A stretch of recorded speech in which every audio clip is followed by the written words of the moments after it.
یار اس نے بڑا کمال کر دیا، اس نے ایسے مٹی کو لیا، ایسے ایسے کیا تو وہ میٹھی ہو گئی۔ اکثر آپ نے دیکھا ہوگا بہت سے لوگ مسمرائزم کر کے کسی کو ساکت کر دیتے ہیں اور اس میں سے جو اس کا مال ہوتا ہے نکال کے لے جاتے ہیں۔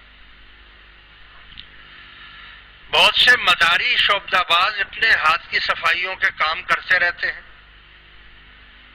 تو اس کو آپ نے کیسے ولایت کا معیار بنا لیا؟ وہ تو ولایت کا معیار نہیں ہے، وہ تو وہ بولتا ہے جمہور ادھر آؤ، آ گیا، یہ کیا ہے، یہ رومال ہے، یہ کیا ہے، یہ بٹن ہے، یہ فلانا ہے، وہ لیٹا ہوا ہے، اس کے اوپر کپڑا بچھا ہوا ہے، وہ سب کچھ بتاتا جا رہا ہے۔ تو اگر یہی ولایت ہے تو پھر پیسے بھیک کیوں مانگتا ہے کہ بعد میں کہتا ہے بھائی میں نے تماشا دکھا دیا، آپ ذرا میری مدد کر دو؟ ہاں؟ ولایت کا معیار شریعت، طریقت، معرفت اور حقیقت ہے، یاد رکھو۔ اگر کوئی زمین سے اڑ کر آسمان پر چلا جائے اور آسمان سے اڑ کر واپس زمین پر آ جائے لیکن وہ اتباع سنت نہیں کرتا تو ہرگز ہم اس کو ولی نہیں مانیں گے، کیونکہ ایسے کام پنڈت بھی کر لیتے ہیں، ہندو بھی کر لیتے ہیں، کرتے کہ نہیں کرتے؟ بڑے بڑے وہ نخرے اور وہ دکھاتے ہیں۔ معیار ولایت شریعت ہے، اور شریعت کے احکام کے نیچے 4 طبقے کے لوگ آتے ہیں، من النبیین والصدیقین والشہداء والصالحین وحسن اولئک رفیقا۔ وہ کون لوگ ہیں؟ انبیاء کرام علیہم الصلاۃ والسلام، صدیقین، شہداء اور صالحین۔ صالحین سے مراد اللہ کے ولی۔ تو ولی کون سے بنیں گے؟ جو انہی کے راستے پر چلیں گے، جو ان کے راستے پر چلیں گے وہ ولی بنیں گے۔ خیر، تو میں آپ کو یہ بتانا چاہ رہا تھا کہ پیر کا ہونا بہت ضروری ہے، لیکن اسی دھوکے میں بہت سے لوگ بیچارے غلط جگہوں پر بھی پھنس جاتے ہیں۔ تو غلط جگہ سے بیت کا توڑ دینا افضل ہے، یعنی اس کو توڑ دینا چاہیے، وہ بیت ہی نہیں ہے۔ لیکن بعض لوگ بیچارے اس خوف کی وجہ سے، اس ڈر کی وجہ سے کہ دنیا میں بہت فراڈ ہو رہا ہے، تو وہ لوگ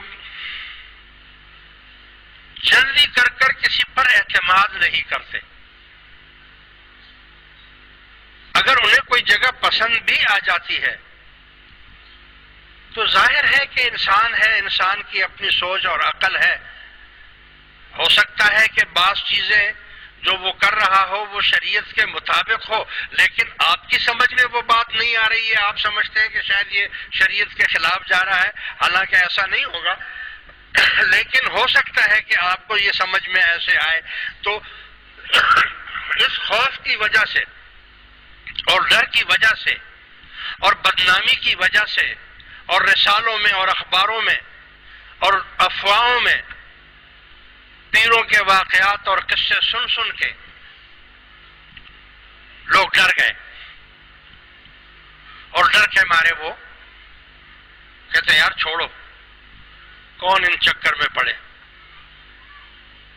گھر میں بیٹھو، نماز پڑھو، سیدھے سیدھے روزہ رکھو، قرآن تمہارے گھر میں ہے، حدیث تمہارے گھر میں ہے، کتابیں گھر میں بیٹھ کر پڑھو، کسی پیری ویری کے چکر میں پڑھنے کی ضرورت ہی نہیں ہے۔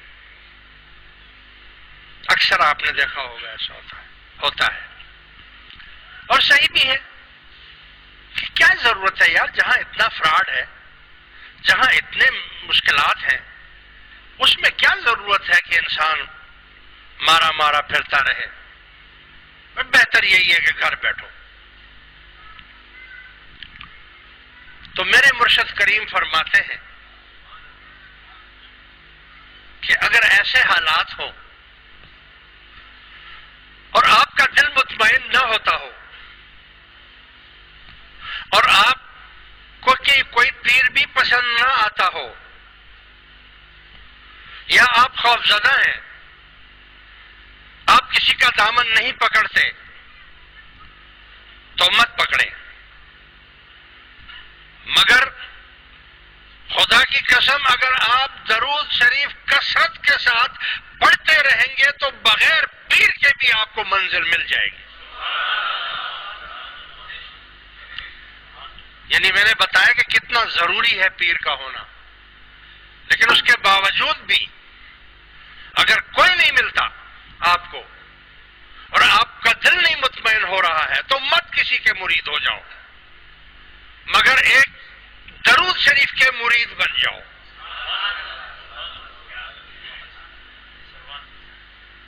اللہ تعالیٰ آپ کو خود بخود منزل پر پہنچا دے گا۔